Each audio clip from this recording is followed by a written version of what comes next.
17, ¿qué tal? Muy buenos días, bienvenidos a su programa Contacto Directo. Hoy son nuestros invitados Ana Galarza, asambleísta por Tungurahua del movimiento Creo.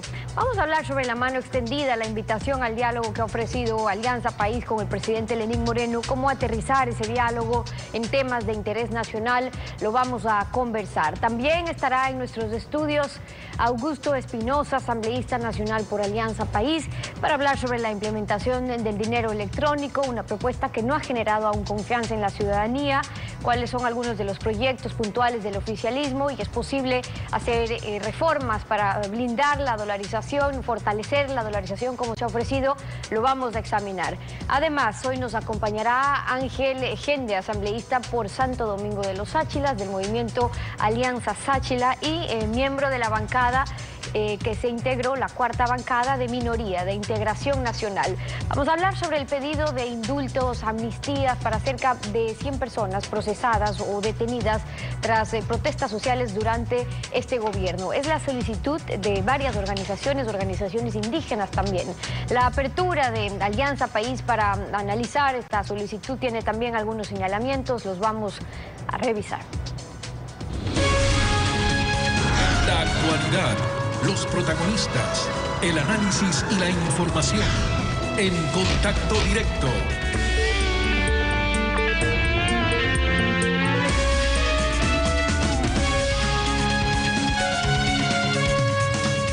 ¿Qué tal, Lenín? Buen día, ¿cómo te va? Muy bien, Estefi, amigos televidentes, un buen día para todos.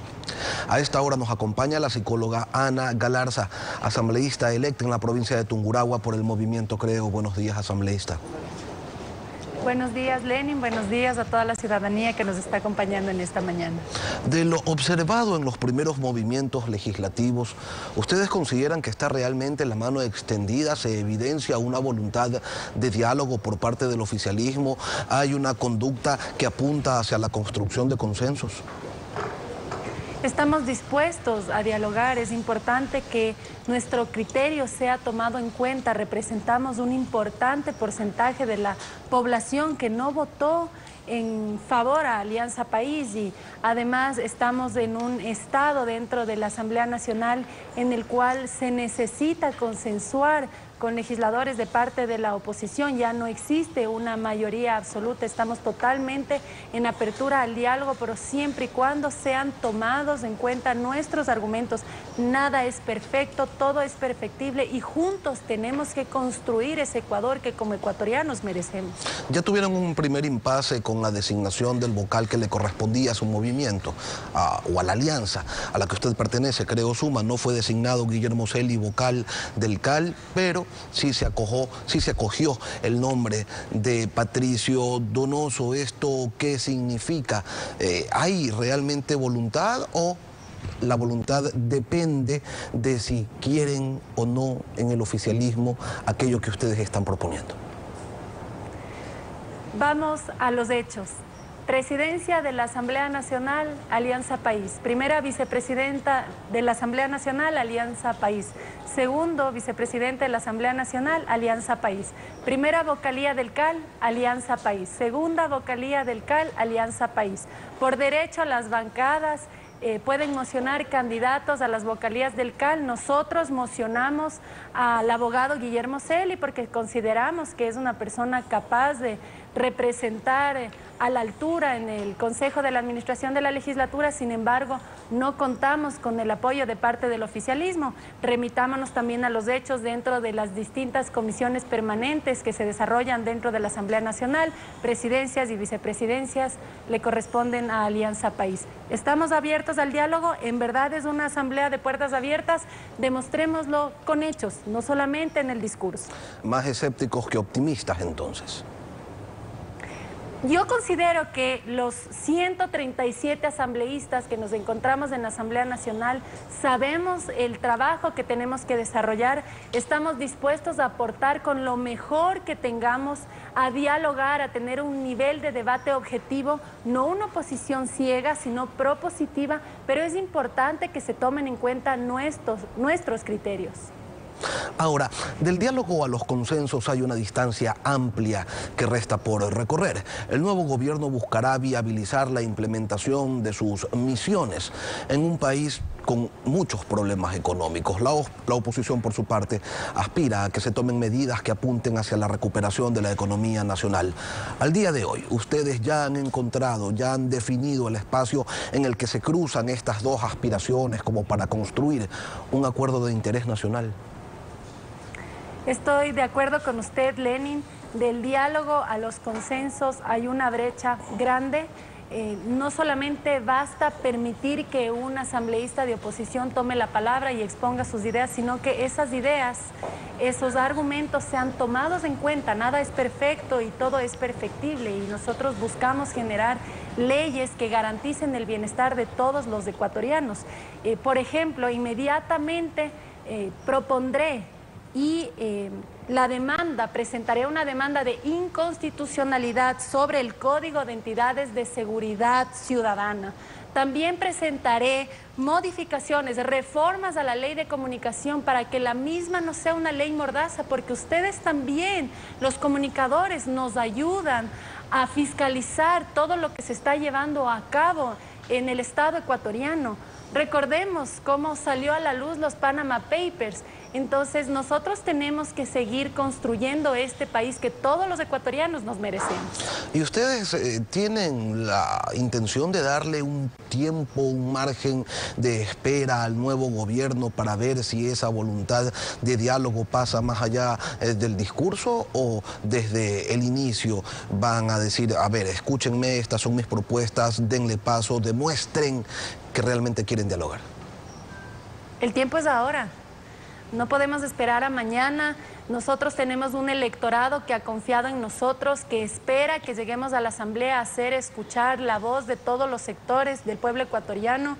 Yo considero que si se dice que es una asamblea de puertas abiertas, entonces hoy es el momento de ser propositivos y darnos cuenta en base a los hechos si en realidad es solamente un discurso para tratar de nuevamente unir un país que en este momento sí está dividido, o si es que en realidad se han dado cuenta que los errores que se vivieron durante 10 años fue justamente por ese autoritarismo de no haber escuchado a la oposición. ¿Y cuál es el espacio que ocupa la lucha anticorrupción en la agenda legislativa del movimiento Creo de la oposición?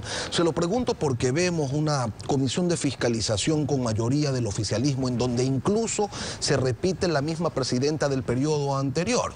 Comisión de fiscalización, la del periodo anterior, que el tema de los Panama Papers, más allá de que la Comisión de Justicia investigó y determinó un sinnúmero de irregularidades, lo puso debajo de un tapete. Con respecto al control político en el pasado periodo legislativo, se queda una deuda inmensa. Yo podría decir que el balance de fiscalización de la pasada Asamblea Nacional es cero. Y esperemos que ahora sí no sea solamente una pantomima de fiscalización, sino que se encuentren verdaderos responsables, que se sienta el control político de parte de los legisladores de la Asamblea Nacional, porque es importante que el gobierno de Lenín Moreno empiece con la verdad por delante, que comience con un baño de transparencia y que justamente y para cuidar los procesos del Estado se fiscalice a propios y a extraños. Lenín Moreno en campaña habló de una cirugía mayor para luchar contra la corrupción. Se refirió a la implementación de una comisión con respaldo de Naciones Unidas. En Guatemala se creó la Comisión Internacional contra la Impunidad. Se firmó un acuerdo entre el gobierno y las Naciones Unidas. Contaron con la opinión favorable de la Corte Constitucional y esta luego fue ratificada por el Congreso de ese país. Pero la clave, los resultados de esa comisión han radicado básicamente en su independencia. ¿Cómo manejar este tema? Va a estar también dentro de las prioridades de la oposición. Tendremos que seguir cada uno de los pasos que se van desarrollando en el tema de fiscalización de la lucha contra la corrupción, porque si existe un hiperpresidencialismo donde existe un movimiento político detrás de las instituciones de control, probablemente no exista una verdadera imparcialidad. y justamente eso no permite que exista una real transparencia en los procesos de justicia dentro de nuestro país. El bloque de la Alianza por el Cambio, la oposición misma, no está simplemente señalando los errores que se dan de parte del gobierno para desgastarlo. No se trata de eso. Se trata justamente de que nosotros estamos cumpliendo con la labor hacia la cual nuestros electores nos han designado. La legislatura y la fiscalización de todos los procesos que se llevan a cabo a partir del Estado ecuatoriano. Y por ello del control político o de la presión política sobre los organismos de control fue que en época de campaña todas las organizaciones que estaban en contienda, con excepción del oficialismo, hablaron sobre la posibilidad o de la propuesta de eliminar el Consejo de Participación Ciudadana, que tiene entre sus funciones, una de ellas, quizás la más importante, luchar contra la corrupción. Es decir, hablaron de reformas constitucionales. ¿Esto quedó atrás o son propuestas que desde la Asamblea ustedes piensan retomar? Son propuestas muy válidas, nosotros tenemos que escuchar las necesidades. La ciudadanía considera que el Consejo de Participación Ciudadana y Control Social no es una independencia. También podemos darnos cuenta que existen preferencias de lineamientos políticos. Yo considero y acojo sugerencias en las cuales se dice que las personas que integran este Consejo de Participación Ciudadana y Control Social deberían ser electas por voluntad popular, lo mismo que permitiría una verdadera democracia, una pluralidad y escuchar distintos criterios desde distintos espacios que ocupamos como ciudadanos. Distintas organizaciones sociales, grupos indígenas, otras de derechos humanos están solicitándole al gobierno o a la Asamblea, a quien quiera acogerlo, un pedido de indulto y amnistías para cerca de 100 personas que han sido detenidas durante un proceso de lucha social. Creo, Suma, la Alianza, ¿va a respaldar esta solicitud? Nosotros respaldamos todo lo que vaya en función de la libertad. Estamos en un estado de libertad.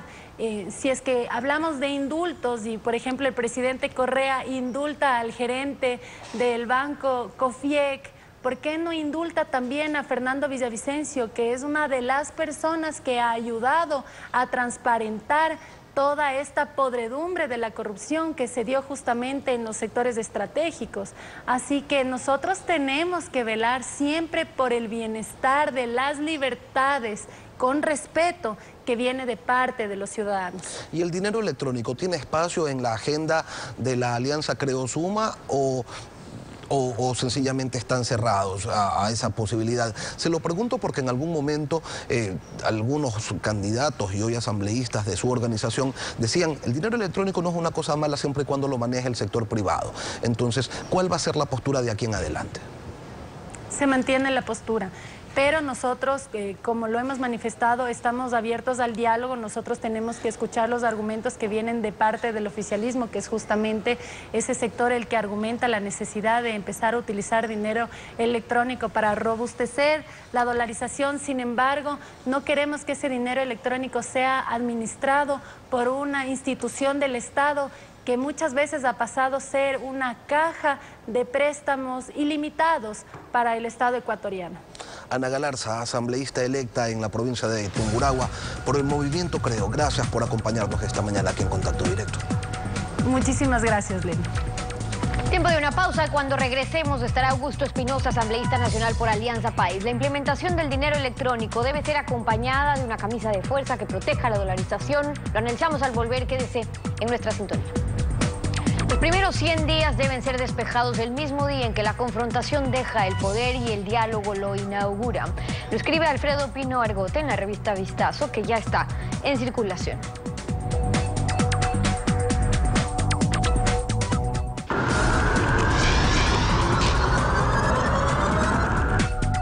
Augusto Espinosa, asambleísta nacional electo por Alianza País, bienvenido y gracias por acompañarnos.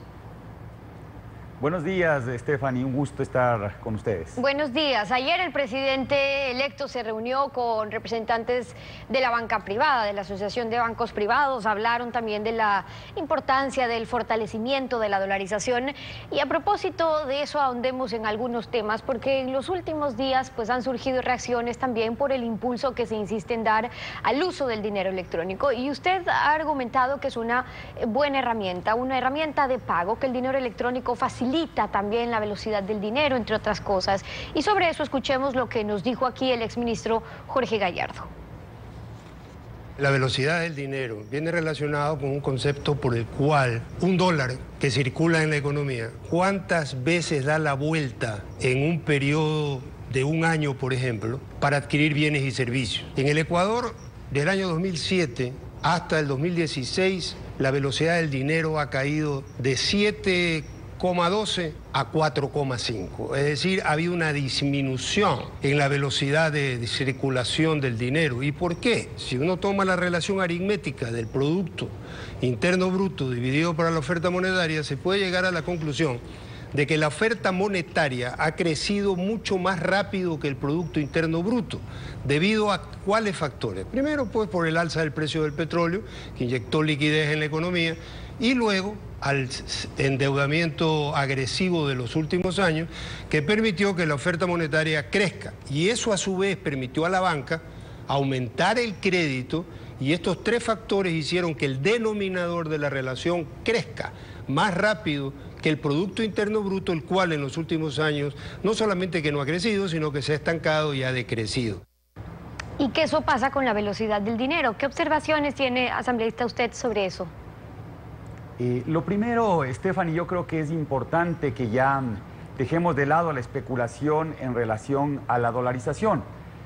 Si nosotros revisamos el Código Monetario y Financiero, lo que vamos a descubrir es que precisamente para que la dolarización deje de operar en el Ecuador requeriríamos una ley, y ya lo hemos dicho los asambleístas de Alianza País, y lo ha dicho el presidente electo Lenín Moreno, la dolarización se va a conservar. Permítame leer en mi monedero electrónico el artículo, una parte del artículo 94, alrededor de precisamente el uso del dólar. Primero, en ningún caso, en el último inciso del artículo 94, en ningún caso el Estado podrá obligar a una persona natural o jurídica de derecho privado a recibir moneda distinta del dólar de los Estados Unidos de América. Es decir, la ley establece que el dólar es la moneda oficial en el Ecuador. Y después, en el inciso tercero del mismo artículo, dice: el Banco Central del Ecuador es la única entidad autorizada para proveer y gestionar moneda metálica, nacional o electrónica en la República del Ecuador. Y establece también ese artículo que la moneda electrónica o metálica son medios de pago, es decir, no reemplazan al dólar, son equivalentes y convertibles en dólar. El Banco Central puede emitir esta moneda metálica. ¿Qué es lo que sucedería con las transacciones si no tuviésemos esta moneda metálica? ¿Tendríamos complicaciones en la dinámica económica? Sí, no podríamos pagar el bus, a lo mejor tendría que subir a $1 el bus para usar billetes, etcétera. Nos complicaría la vida el que el Banco Central no puede emitir esta moneda. Lo mismo pasa con esta otra moneda. Esta otra moneda nos permite velocidad, acelerar las transacciones, disminuir el costo de las transacciones. Y efectivamente eso es lo que hace el dinero electrónico. Le voy a poner un ejemplo muy gráfico a la ciudadanía. Este es un ejemplo que se usa cuando se enseña economía monetaria, política monetaria a los estudiantes en las universidades. Imaginen que estamos en un restaurante, que tenemos una determinada cantidad de platos para servir la comida a los clientes que están en el restaurante. Los platos son el equivalente al dólar. Si yo tengo un equipo de meseros sumamente lento y tengo una cantidad de clientes, probablemente necesito muchos platos para poder atender esos clientes. Pero ¿qué pasa si es que el mesero lento es reemplazado, o los meseros lentos son reemplazados por meseros rápidos? La circulación de esos platos que equivaldrían al dólar es mucho mayor, la velocidad de circulación es mucho mayor, con lo que yo podría incluso guardar un grupo de platos en una reserva y circular con menos especies monetarias. Claro, ahora eso en cuanto a la transacción en sí, y es cierto que el dinero electrónico como un medio de pago se utiliza en 90 países del mundo, otros como Dinamarca pretendían incluso suprimir el dinero físico, allí solo un cuarto de los pagos se siguen realizando con dinero físico, el resto es todo electrónico, pero la diferencia es que solamente aquí estamos proponiendo, o más bien se lo está aplicando, siendo algo privativo solamente del Banco Central, no como la tarjeta, que es un medio de pago donde también se puede lograr los fines que usted está diciendo, sin la libertad de que cada uno puede escoger con quién lo saca, me refiero al dinero electrónico. Y entonces esa es la parte que parecería no calar, tanto que el porcentaje de ecuatorianos hoy que es voluntario, que está usando el dinero electrónico es mínimo. ¿Por qué? Porque la gente pues prefiere el dólar físico, no confía. Cuando no confían en quién manejaría su dinero electrónico, entonces ¿qué pasa allí? Stephanie, ¿se acuerda cuando se hablaba de que el Banco Central pueda emitir esta moneda física equivalente al dólar, esta moneda de 50 centavos? ¿Qué se decía? Se decía, no, pues que alguien cuestionó que el Banco Central sea el emisor de esta moneda. No, porque es natural. A principios del siglo XX, los bancos privados emitían moneda y eso terminó o justamente derivó en la creación del Banco Central.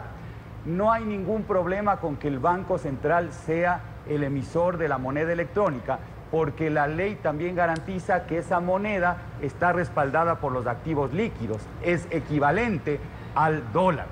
Es interesante que en el Ecuador estemos manejando el dinero electrónico con este concepto. Ahora, ¿qué es lo que sucede normalmente cuando se cambia de medio de pago, cuando se introduce un nuevo medio de pago? Ok, pero antes de ir a eso, para que no se nos quede esa idea, si me permite, de acuerdo en ese sentido, pero la diferencia es porque usted dice, bueno, dejemos de lucubraciones o especulaciones un poco, pero la desconfianza no es subjetiva, porque los hechos ¿cuáles son? Cuando sacaron el dinero electrónico dijeron pues que no sería para pagar sueldos, luego de manera voluntaria sí, y es por eso que por hoy se mantiene así, y eso es importante, y ahí están las diferencias, siempre que se mantenga como algo voluntario. Hoy los asambleístas que quieran pueden cobrar su sueldo con dinero electrónico, pero el gobierno también asambleísta reconoció que ven al dinero electrónico como una solución por la falta temporal de liquidez del Estado. Por ende, ¿cuál es un temor? Que es justamente lo que hay que despejar en los proyectos que ustedes puedan implementar desde la asamblea o las acciones que puedan tomar, de que pueda transformarse en un mecanismo para hacer pagos y a la larga emitir para sin necesariamente estar respaldado dólar con dólar, que hoy por hoy en efecto, como usted bien lo dice, no se puede. Mire, que tenga la ciudadanía la tranquilidad. El dinero electrónico solo va a ser un medio de pago y va a ser de uso voluntario. Usted decía hace un momento, hablaba de la confianza. Siempre que se introduce un nuevo medio de pago, la ciudadanía demora en familiarizarse con ese medio de pago. Por ejemplo, las tarjetas de débito. Al principio, las tarjetas de débito solo servían para sacar dinero del cajero electrónico. En este momento ya se puede usar la tarjeta de débito como medio de pago. Sin embargo, la ciudadanía no es que si tiene tarjeta de débito necesariamente la utiliza como medio de pago. Se va generando confianza poco a poco. Y lo mismo va a pasar con el dinero electrónico. Usted mencionó 90 países. Países como Dinamarca, en donde ya el 75% de las transacciones se hacen con dinero electrónico. Todo eso fue consecuencia de un proceso de largo plazo. No se puede en el corto plazo lograr enormes resultados cuando se introduce un medio de pago completamente distinto. Mire, Stephanie, hay una cosa que es interesantísimo.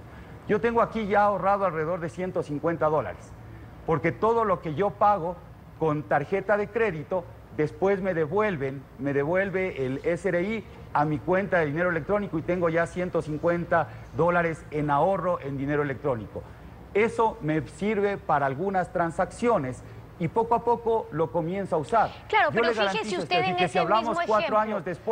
Si hablamos 4 años después, usted va a ver cómo el dinero electrónico efectivamente habrá crecido significativamente en su uso. Claro, No ahora recordemos que no está vamos a vigente permitir desde ahora. que esto sea obligatorio. Son algunos años ya que está vigente y la gente pues ¿Desde no ha cuándo apostado están- por el desde dinero cuándo, electrónico. Con la diferencia de que hay Stephanie, incentivos ahora. Y sobre eso quería hablar. Stephanie, Porque ¿desde si cuándo? lo- Una pregunta, Stephanie, una pregunta a usted. ¿Desde cuándo se puede usar la tarjeta de débito como medio de pago? Ok, eso es reciente y eso es tan importante. Ya son algunos años, pero ya me refiero a son los más- incentivos. Más de 10 años. Correcto. Más de 10 años y todavía no se ha generalizado. Hay Ok. que generar confianza. Pero hay que darle tranquilidad a la gente y la gente se va a acostumbrar a usar Ok, esto pero como medio de permítele pago. hacerme esta pregunta antes de que se nos pase el ejemplo mismo que usted citaba. Si lo que quieren es incentivar como un medio de pago digital, porque esa sería la intención finalmente, la tarjeta de débito, la tarjeta de crédito, se devuelve, por ejemplo, ahora el punto del IVA, pero no se lo hace directamente allí cuando consume con la tarjeta, sino que, por ejemplo, tiene que pasar el dinero electrónico para que lo devuelva. Parecería ser que el interés es en el dinero electrónico, no en la tarjeta que está cumpliendo el mismo fin en ese ejemplo. ¿Por qué no son los mismos incentivos para la tarjeta de crédito que sí les permite cobrar por cada transacción, por ejemplo, en el momento que se lo usa como un medio de pago igual, sino que con la herramienta del dinero electrónico? Porque sabemos que los costos de transacción son menores para los ciudadanos si utiliza dinero electrónico. Si nosotros incentivaríamos como Estado el uso de la tarjeta de débito, lo que estaríamos haciendo es incentivando el incremento de costos para el ciudadano en beneficio de un sector privado. Nosotros como Estado tenemos que velar por que los ciudadanos tengan costos transaccionales cada vez menores y el dinero electrónico permite hacer eso. Es decir, el Estado está del lado de la mayoría, el Estado está del lado de los ciudadanos.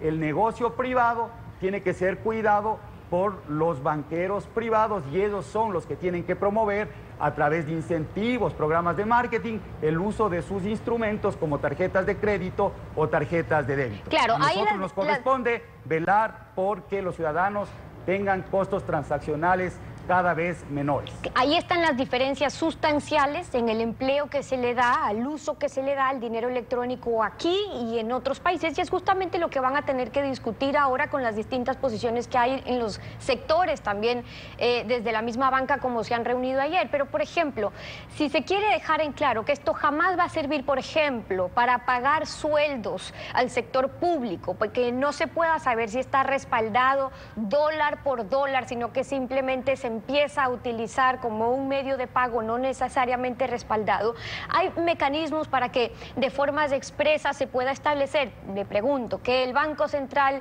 no pueda emitir a futuro dinero electrónico que no esté respaldado en dólares en efectivo, tipificando la infracción incluso como un delito. ¿Qué opciones se han discutido a futuro si mañana existiría la intención de pagar sueldos del sector público, por ejemplo? A ver, Stephanie, la ley ya establece la obligatoriedad de garantizar que el dinero electrónico esté respaldado por activos líquidos, es decir, por dólares. Eso ya está establecido en la ley. Después, claro, lo de sí dólares se en puede el pagar reglamento, sueldos, lo otro en la ley. No, en la ley se habla de activos líquidos, está claramente Correcto. especificado, y Stephanie. los Ahora, dólares después. Sí se puede pagar sueldos. Sí se puede pagar sueldos si el funcionario solicita que se le pague el sueldo en dinero electrónico. Y aquí, en definitiva, ¿cuál es el debate de fondo, Stephanie? Justo lo que usted planteó hace un momento. Nadie está en contra del uso de medios electrónicos para las transacciones. La gran disputa acá es quién gana con esas transacciones. Y hay un grupo de personas vinculadas a la banca que quisieran usar el dinero electrónico como una mercancía para hacer ganancias para la banca. Nosotros creemos que ese dinero electrónico tiene que minimizar los costos transaccionales de la mayoría de la ciudadanía y por eso el Banco Central es el que lo tiene que administrar. Esa es la gran disputa en este momento. No es si es que sirve o no el dinero electrónico. La gran disputa es quién gana con el dinero electrónico. De un lado, sectores de oposición quisieran que sea la banca privada la que gane con dinero electrónico y nosotros que creemos que la ciudadanía es la que tiene que ganar con dinero electrónico. Eso es una arista. Que estén absolutamente tranquilos. Eso es una arista vamos a permitir desde la Asamblea que se obligue a alguien a usar dinero electrónico. Un medio de pago tiene que ir ganando confianza por sus propias virtudes con el tiempo, y eso sucederá con el dinero electrónico. Vamos a ver que después de 4 años va a ser uno de los medios más usados en el Ecuador, porque eso está pasando en el mundo. No detengamos el avance de la economía, no detengamos la innovación, caminemos hacia tener un Ecuador que aborde el siglo XXI, la economía del asambleísta, y se nos acaba el tiempo, pero esa aclaración sobre el hecho de que sea voluntaria es importantísima, y lo que está en discusión no es solamente quién gana, sino también cómo se lo maneja, y sobre eso pues hay tiempo más para debatir. En nuestros siguientes programas también seguimos abordando este tema. Hoy le agradecemos a Augusto Espinosa, asambleísta nacional electo por Alianza País, por acompañarnos aquí en este análisis, debate sobre estos temas. Gracias por haber estado con nosotros. Un gusto, Estefany. Igualmente a usted. 7:34. Vamos a una pausa y al regresar estará Ángel Gendel, es asambleísta por Santo Domingo de los Sáchilas del movimiento Alianza Sáchila. Vamos a hablar sobre el pedido de indultos, de amnistías para procesados, detenidos tras protestas sociales. El presidente Correa acaba de indultar a un sentenciado por delito de peculado en el caso COFIEC. Analizamos al volver. Quédese usted en nuestra sintonía. Mediante decreto ejecutivo 1415, el presidente de la República resolvió indultar a Antonio Buñay, sentenciado a 8 años de reclusión por el delito de peculado en el caso COFIEC. La Constitución, por su parte, en el artículo 147, refiere a las atribuciones y deberes del presidente de la República, y en su numeral 18º señala que indultar, rebajar o conmutar las penas es una de ellas, una de estas facultades. Así se ha indultado el cometimiento de un delito que es, según la propia Constitución, imprescriptible. Por otro lado, movimientos indígenas y sociales solicitan la amnistía e indulto para cerca de 100 personas que han sido detenidas, sentenciadas o que están siendo procesadas por ejercer, señalan ellos, la protesta social. Sobre esta solicitud no hay respuesta. Ya a esta hora nos acompaña el profesor Ángel Gendel Calazacón, asambleísta electo en Santo Domingo de los Sáchilas por el movimiento Alianza Sáchila. Asambleísta, buenos días. Buenos días, Sara Majoe Lenín. ¿Usted encuentra lógica en que se indulte un delito imprescriptible y no a otras personas detenidas por protestar? Antes de contestar a su pregunta, Lenín, al pueblo ecuatoriano, en mi calidad de primer asambleísta sáchila de la historia de la República del Ecuador, rechazamos profundamente la visita del presidente Maduro y que nosotros le rindamos homenaje a un gobierno que ha perseguido, que ha reprimido y que ahora lleva más allá de 40 muertos en ese país. Contestando a su pregunta, estimado Lenín y pueblo ecuatoriano, no es posible que se persiga a aquellas personas que pensamos diferente. Eso no es delito, eso no es crimen. ¿Cómo nosotros vamos a aceptar que a alguien que cayó en corrupción se le dé el indulto porque dice, ya creo que lleva como 6, 7, 8 meses detenido y ahora dice, me arrepiento? Esa es la justificación que pone el Estado, es decir, se arrepintió de su delito. Y entonces, ¿cómo entendemos la lógica que de aquellos que nosotros, porque manifestar no es delito, no es ser terrorista, porque si nosotros manifestamos es por nuestra vida, si nosotros manifestamos es para defender nuestros territorios, nuestra forma de vida, nuestros ríos, nuestra naturaleza, nuestro sistema de vida? En un mundo democrático tenemos que ser tolerantes, respetuosos, y no solo manifestamos los pueblos indígenas, manifestamos también los profesores, estudiantes, periodistas. Todos vamos a ser perseguidos por pensar diferente. Todos vamos a ser perseguidos. Profesor, yo quiero ahora invitarlo a escuchar los criterios que han expuesto sobre este tema los asambleístas oficialistas José Serrano y Carlos Bergman, quienes dicen no estar cerrados a esa posibilidad de un indulto o una amnistía para los procesados, pero ponen ciertas condiciones. El propio presidente Correa ha sido un asiduo también... una asidua autoridad que ha utilizado, por ejemplo, el indulto para varias situaciones de personas que han estado privadas de la libertad. Yo creo que esos mecanismos, si deben formar parte del diálogo, pues definitivamente no hay que descartarlo. Recordemos que el indulto tiene que cumplirse varios parámetros y varios presupuestos legales, entre otros. Recordemos también que hay de por medio vidas humanas que se perdieron. Y en ese sentido tenemos también que buscar que haya un reconocimiento de parte en parte para poder buscar el mecanismo. Mire, todo lo que sea paz y tranquilidad del Ecuador lo hacemos, pero no solamente el hecho, demagógicamente poder decir, sí, vamos al indulto, también hay que ver las condiciones. ¿Dónde radica el problema entonces? En que el oficialismo pide que se soliciten disculpas por haber salido a protestar, en que ustedes sostienen que no hay razones para pedir disculpas porque protestar es ejercer un derecho. ¿Va por ahí la cosa? Obviamente, protestar vamos en el marco del derecho constitucional, el derecho a la resistencia. Además, todos los pueblos hemos nosotros asumido el derecho de la resistencia, porque no solamente es una constitución estatal, sino es una forma de vida, por un lado. Por otro lado, la persecución política debe determinarse, y nosotros hacemos un llamado. El presidente electo, Lenín, ha tendido la mano y ha dicho, dialoguemos, conversemos. Vamos solucionando este tipo de problemas. El movimiento indígena está en estos precisos momentos recogiendo firmas para tramitar el proceso de amnistía ante la Asamblea, ante las instituciones estatales, en un proceso de recolección de firmas, pero solamente estamos hablando dentro del proceso del movimiento indígena.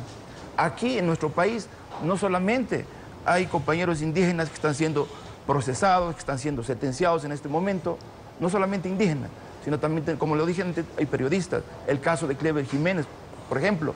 Y entonces, desde ese punto de vista, si nosotros queremos retomar un estado de armonía, en donde todos tengamos derecho de pensar diferente, es este preciso momento, es la señal que espera el país para entender que es otra manera de gobernar, sin prepotencia, sin insultos, con respeto, respetando las diversidades y obviamente la diversidad de pensamiento. Ahora, asambleísta, la presencia... Estado de Derecho significa eso. La presencia de Humberto Cholango, anunciado como miembro del próximo gabinete ministerial de Lenín Moreno, ¿no es una muestra de acercamiento con el movimiento indígena, que es uno de los que está solicitando los indultos, las amnistías?